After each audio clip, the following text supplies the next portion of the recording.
నమస్కారం అండి. Welcome to యోగ్ స్టాక్. ఈరోజు ఒక సాడ్ న్యూస్ ఒకటి నేను చూసాను న్యూస్‌లో. దాని గురించి ఏదో వీడియో చేద్దాము, కొంచెం అవేర్‌నెస్‌గా ఉంటది అని చెప్పి అనిపించింది. Young doctor just MBBS finish చేసి లైసెన్స్ అప్లై చేసుకొని ఇంకా ప్రాక్టీస్ స్టార్ట్ చేద్దాం అనుకున్నటువంటి యంగ్ ఎంబీబీఎస్ డాక్టరు హైదరాబాద్‌లో ఆత్మహత్య చేసుకుంది. రీజన్ ఏంటి అంటే ఈ న్యూస్ ఎన్‌డీటీవీలో వచ్చింది. కింద లింక్ డిస్క్రిప్షన్‌లో పెడతా. మీరెళ్లి చూస్తా అంటే చూసుకోవచ్చు. ఎందుకు అంటే తనకి పిల్లిని పెంచుకోవడం అంటే ఇష్టమట. పిల్లిని తీసుకొచ్చుకుందట, పెంచుకుంటుందట. ఇంట్లో వాళ్ళ మదరు, వాళ్ళ అమ్మమ్మనో, బామ్మనో ఇద్దరు ఉంటారట ఆమెతో పాటు. సో, ఈమెకి ఆ పిల్లిని తీసుకొచ్చినప్పటి నుంచి హెల్త్ కొంచెం బాగుండట్లేదంట. దగ్గు, జలుబు ఇలాంటివన్నీ రావడము. అందుకని చెప్పేసి వాళ్ళు వద్దు పంపించేసే పిల్లిని అని అంటున్నారనమాట.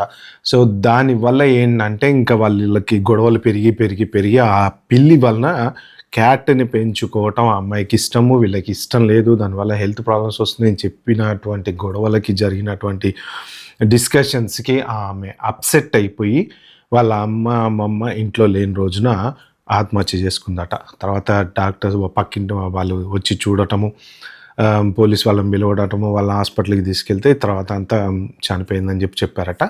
అయితే పోలీసులు ఏంటంటే సస్పీషియస్ దాని కింద కేసు నమోదు చేసి దర్యాప్తు అయితే చేస్తున్నారు. ప్రస్తుతానికైతే ఇన్వెస్టిగేషన్ అయితే జరుగుతుంది. కానీ న్యూస్‌లో రాసిన దాని ప్రకారం ఏంటంటే వాళ్ళ ఇంట్లో వాళ్ళు పిల్లిని పెంచొద్దు అని అన్నారని మనస్తాపం చెంది ఆమె ఆత్మహత్య చేసుకుంది అనేది అయితే ప్రస్తుతానికి ఉన్నటువంటి కంక్లూజన్. అంటే కరెక్ట్‌గా ఇది కంక్లూడ్ అవ్వలేదు, కేసు ఫైనల్ అవ్వలేదు, కానీ స్టిల్ ఇన్వెస్టిగేషన్‌లో అయితే జరుగుతుంది.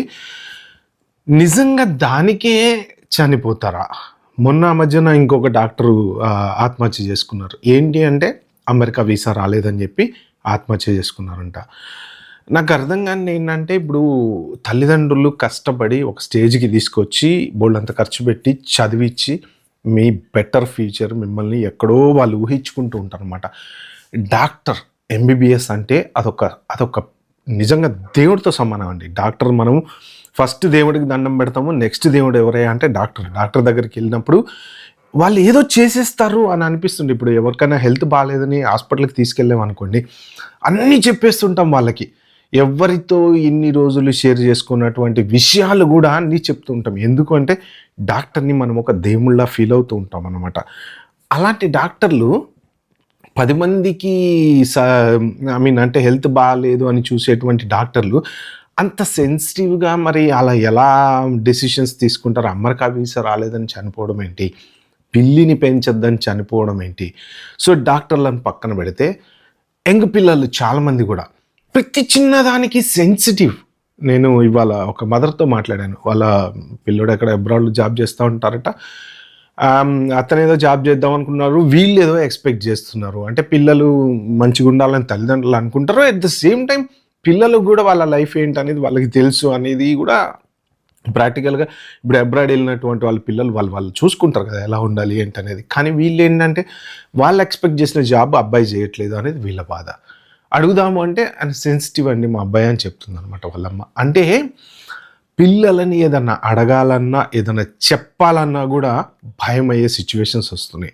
అసలు ఎందుకు అంటే ఒకప్పుడు లేనటువంటి ఇష్యూస్ ఇప్పుడు ఎందుకు వస్తున్నాయి? అంత చిన్న వాటికి కూడా ఆత్మహత్యలు ఎందుకు చేసుకుంటున్నారు వీళ్ళు?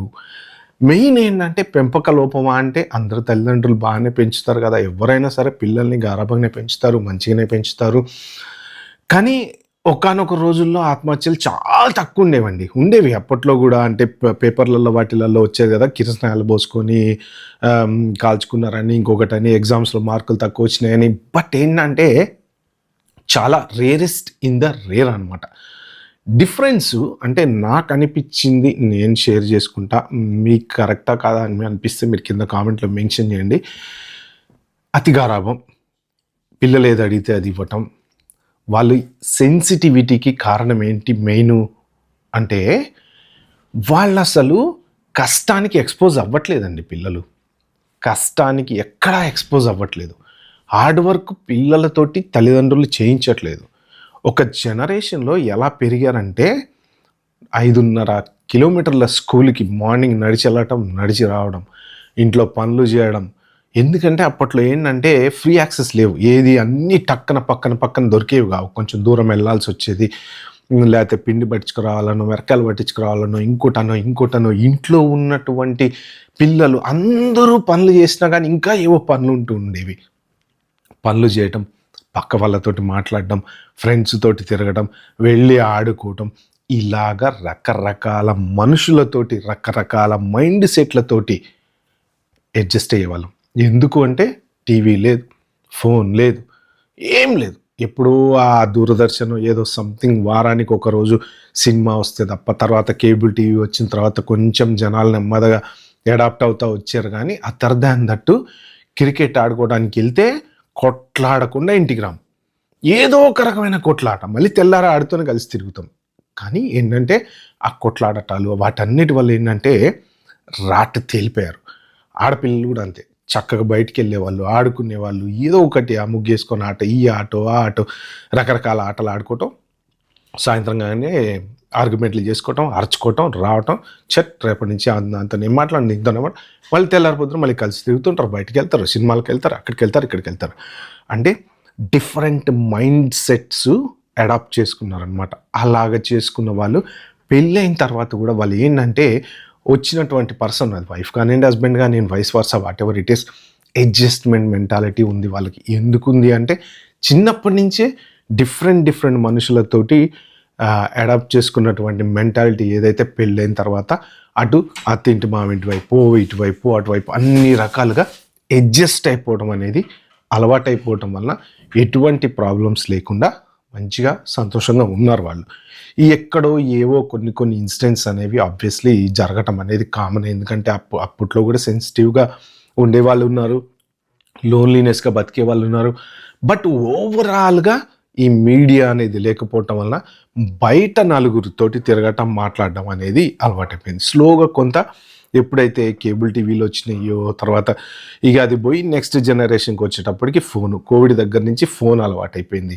ఈ ఇన్ బిట్వీన్ ఏంటి అంటే పిల్లల్ని సెన్సిటివ్గా సుఖంగా పెంచడం అలవాటు పడ్డారు తల్లిదండ్రులు. బయటికి వెళ్ళి ఏదైనా కొనుక్కొని వాడు చెప్తావేంటి పని, నేను వెళ్తా, నేను తీసుకొస్తా, అమ్మాయిని బయటికి పంపించి దాని పని చెప్తావేంటి, బయటికి పంపిస్తా. అలాగా పిల్లల్ని ఇంట్లో పని చెప్పకుండా, బయట పని చెప్పకుండా, నలుగురితో తిరగనీయకుండా, ఆడుకోవటానికి పంపించకుండా, ఒక రకంగా సెక్యూరిటీ భయం అనేది కూడా మొదలైపోయింది. అంటే ఇందులో స్వార్థం కూడా కొంత బిల్ట్ ఇన్ అయ్యి ఉంటుంది. ఏంటంటే అమ్మో ఇన్సిడెంట్స్ పెరుగుతున్నప్పుడు ఏంటంటే ఒక ఆడపిల్ల బయటకు వెళ్తున్నా భయపడతాం ఖచ్చితంగా. అందుకని ఏంటంటే బయటికి వెళ్ళేటప్పుడు దగ్గరుండి తీసుకెళ్ళడము, ఎక్కడికి వెళ్ళినా వాచ్ చేయడము. ఎందుకంటే సిచ్యువేషన్స్ కూడా అలానే ఉన్నాయి బయట. అప్పట్లో కూడా అంటే అప్పట్లో అంత ఇదిగా లేవు. ధైర్యంగా ఆడపిల్లల్ని ఎంత దూరమైనా పంపించేవాళ్ళండి. వేరే స్టేట్స్‌లో చదువుకోవటానికి కూడా పంపించేవాళ్ళు. ఎంతోమంది చెన్నైలో చదివించేవాళ్ళు, బాంబేలో చదివించేవాళ్ళు. ఎక్కడ కూడా ఏమంత ఇష్యూస్ ఎక్కడ అనిపించలేదు. కానీ రీసెంట్ పాస్ట్ ఒక 10 ఇయర్స్ నుంచి ఉన్న ఊర్లోనే బయటికి పంపించాలంటే ఏదైనా కొనాలని భయమవుతుందనమాట. సో ఇలాంటి సిచ్యువేషన్‌లో ఒక రకంగా సెన్సిటివ్‌గా పెరుగుతున్నారు. ఇంకొక రకంగా నలుగురితో తిరగట్లేదు. ప్లస్ ఫ్యామిలీస్ కూడా ఏమైపోయినాయి అంటే ఒకప్పుడు 5 పిల్లలు, 6 పిల్లలు. ఈ 5, 6 రకరకాల మెంటాలిటీస్. ఒక్కడంటే ఒకటి పడదు. కానీ లవ్ అండ్ ఎఫెక్షన్ ఉంటుంది. ఎందుకు అంటే డిఫరెంట్ మెంటాలిటీ. ఇవన్నీ సమానంగా ఉండవు కదా. సేమ్ ఫ్యామిలీలో కూడా అంతే. ఒకడు ఒకలా పెరుగుతాడు, ఇంకోటి ఇంకోలా పెడతారు, వాడు బాగా ఖర్చు పెడతాడు, వాడు పీనట్స్ ఒకలా పెడతారు. అందరూ మళ్ళీ మంచిగా ఉంటుంటారు అనమాట. ఇప్పుడుకి వచ్చేటప్పటికి ఏమైందంటే 5 నుంచి 3 నుంచి 2కి వచ్చింది. ఇప్పుడైతే ఒక్కళ్ళు అసలు ఇప్పుడు పెళ్ళిళ్ళు కూడా చేసుకోవట్లేదు. ఆ పరిస్థితికి వచ్చిందనమాట. సో ఏమవుతుంది, వీళ్ళు బయటికి వెళ్ళి ఆడుకోరు, వీళ్ళతో ఆడుకోవడానికి ఉన్నదే ఒకళ్ళో 2 పిల్లలు కదా. వీళ్ళతోటి ఉండేవాళ్ళు ఎవరు, ఇక వాళ్ళు దేనికి అలవాటు పడతారు, ఏదైనా టీవీకి లేకపోతే లోన్లీనెస్కి అలవాటు పడతారు. ఎట్ ద సేమ్ టైం తల్లిదండ్రులు ఇచ్చేటువంటి గారాబం, ఇవన్నీ కలిపి ఏమవుతాయంటే వాళ్ళకి మెచ్యూరిటీ లెవెల్స్ తగ్గిపోతాయి. చదువులో సెన్సిటివ్గా ఉంటారు. ఇప్పుడు అమ్మాయి డాక్టర్ చదివింది అంటే చక్కగా మంచి చదివితేనే కదా ఎంబీబీఎస్ సీట్ వచ్చేది, నాట్ ఈజీ కదా. సో చదువులో టాప్ ఉంటారు. కానీ మిగిలిన వాటిల్లో ఏంటంటే కొంత లోన్లీనెస్గా ఉండి కాలేజీలో వెళ్తే తిరుగుతారండి, ఫ్రెండ్స్ ఉంటారు. మరి కాలేజీకి వెళ్ళిన తర్వాత నలుగురితోటి ఉండరా తెలీదు. కొంత ఆ సెన్సిటివిటీ అనేది ఉందనుకోండి, ఎవరన్నా ఏమన్నా అంటే టక్కున ఫీల్ అవుతుంటారు కొంతమంది. చాలామందికి ఇప్పుడున్న జనరేషన్లో జోకులు వేస్తే తట్టుకోలేరు. ఏదైనా కామెంట్ చేస్తే తట్టుకోలేరు, మాట అంటే తట్టుకోలేరు. అసలు ప్రతి దాన్ని భూతద్దంలో పెట్టి సీరియస్‌గా చూస్తూ ఉంటారనమాట. సో, అలాంటి యాటిట్యూడ్ ఎక్కువ డెవలప్ అవుతుంది. కారణం ఏంటయ్యా అంటే, కాలేజీకెళ్ళినా సరే వాళ్ళెక్కడుంటున్నారు? వాళ్ళ జీవితం ఫోన్‌లో ఉంది. పక్కన ఫ్రెండ్స్‌తో తిరగట్లేదు. ఒక నలుగురు కూర్చొని మాట్లాడుకుంటారా అంటే, ఎవడి ఫోన్‌లో వాడు మెసేజ్‌లు చూసుకుంటా అంటాడు. ఇన్‌స్టాగ్రామ్ బాగా ఇప్పుడు ఏమైపోయింది, గత 3, 4 ఏళ్ల నుంచి చూసుకుంటే, మీరు రిసర్చ్‌లలో చూస్తే గనక India is the highest user of the Instagram అనమాట. మన ఇండియాలో ఏవో ఇవి మన రిసర్చ్ ఇవి కూడా వచ్చేసినాయి రీసెంట్‌గా. వాటిల్లో చూస్తే ఇండియాలో మొబైల్ ఫోన్ వాడినంత ఇదిగా యాప్స్ వాడినంత ఇదిగా ప్రపంచంలో ఎవడు ఎక్కడ వాడడట. మనమే టాప్‌లో ఉన్నాం. ఇన్‌స్టాగ్రామ్‌లో లేకపోతే టిక్‌టాక్ ఇప్పుడు లేదు గానీ యూట్యూబ్ షార్ట్స్‌లో వాటిలల్లో యూట్యూబ్‌లో ఒక 10 నిమిషాల ఎడ్యుకేషనల్ వీడియో చూసే ఓపిక కూడా లేదు జనాలకి. 2 నిమిషాలు, 3 నిమిషాలు ఇన్‌స్టాగ్రామ్‌కి అలవాటు పడిపోయారు. దాంతోటి ఏమవుతుందంటే లోన్లీనెస్ అయిపోతున్నారు. దేనికి తట్టుకోలేకపోతున్నారు. మాట అంటే పడలేకపోతున్నారు. కష్టపడలేకపోతున్నారు. పని చేయలేకపోతున్నారు. ఫోన్‌లో కూర్చొని అలాగే కంటిన్యూయస్‌గా టైం ఎంతసేపు స్పెండ్ చేసినా, ఒక గంట బయటికెళ్ళి రావాలంటే అబ్బా! ఎళ్ళాలా ఇప్పుడు? అబ్బా! వండాలా ఇప్పుడు? అలాగా ఎక్కడికో వెళ్ళిపోతుంది లైఫు.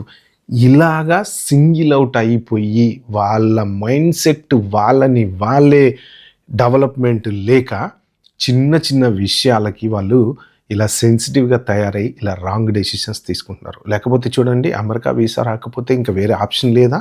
బతకలేమా? ఎంబీబీఎస్ చేసినటువంటి డాక్టరు వేరే దారి లేదా బతకడానికి? అమెరికా పోతే, ఆస్ట్రేలియా కాపోతే, కెనడా కాపోతే, యూకే కాపోతే ఇంకోటి. కానీ ఆ అమెరికా అనేది ఒక డ్రీమ్. అలాంటి వాళ్ళు చాలామంది ఉన్నారు. అమెరికా వెళ్ళలేక ఆత్మహత్యలు చేసుకున్న వాళ్ళు, వీసా రాని వాళ్ళు, అమెరికా వెళ్ళి సెటిల్ అవ్వకుండా ఎంతమంది స్టూడెంట్స్ అండి, చాలామంది పిల్లలు ఇంట్లో వాళ్ళకి ఏం చెప్పాలో తెలియక ఆత్మహత్యలు చేసుకున్న వాళ్ళు కూడా ఉన్నారు. అంటే ఇంత సెన్సిటివ్‌గా బతికితే రాబోయే ప్రపంచము చాలా కష్టతరమైన ప్రపంచం రాబోతుంది. ఎందుకు అంటే ఒక జనరేషన్ కరెక్ట్‌గా లాస్ట్ 15-20 ఇయర్స్ చూసుకుంటే చదివినోళ్ళకి చదివినట్టు జాబులు రావటము, ఎంబీబీఎస్సే తీసుకోండి, ఇంకోటి తీసుకోండి, ఇంకోటి. ఎందుకంటే బాగా గ్రో అయిందండి. మొత్తం ప్రపంచమంతా ఇలాగ గ్రో అయిపోయింది. ఇప్పుడు ఏమైందంటే ఆగిపోయింది. ఎక్కడ చూసినా ఏదో ఒక ఇష్యూస్, ఇటు వార్ అని, అటు అదని, లేకపోతే ఫైనాన్షియల్ స్టెబిలిటీ లేదు, ఎకానమీ లేదు, డెవలప్మెంట్ లేదు. అంతా ఎక్కడ చూసినా కానీ ఇట్లా ఇట్లా ఇట్లా స్టేబుల్ అయిపోయింది. ఇప్పుడు జాబ్స్ దొరకట్లే. అటు అమెరికా అవుట్. అమెరికాలో జాబ్స్ దొరకడం కష్టంగా ఉంది. ఉన్నోళ్ళకే లేవు. బయటోళ్ళు ఏం పోతారు? యూకే అంతే, ఆస్ట్రేలియా అంతే. ఎక్కడ చూసినా కానీ ఇమిగ్రేషన్ మీద గొడవలు నడుస్తున్నాయి. ఇండియన్స్ అంటే పడట్లేదు. సో అబ్రాడ్ కట్ అయిపోయింది. లోకల్‌గా చూసుకుంటే మొత్తం పెరిగిపోయింది. భారీగా పెరిగిపోయింది.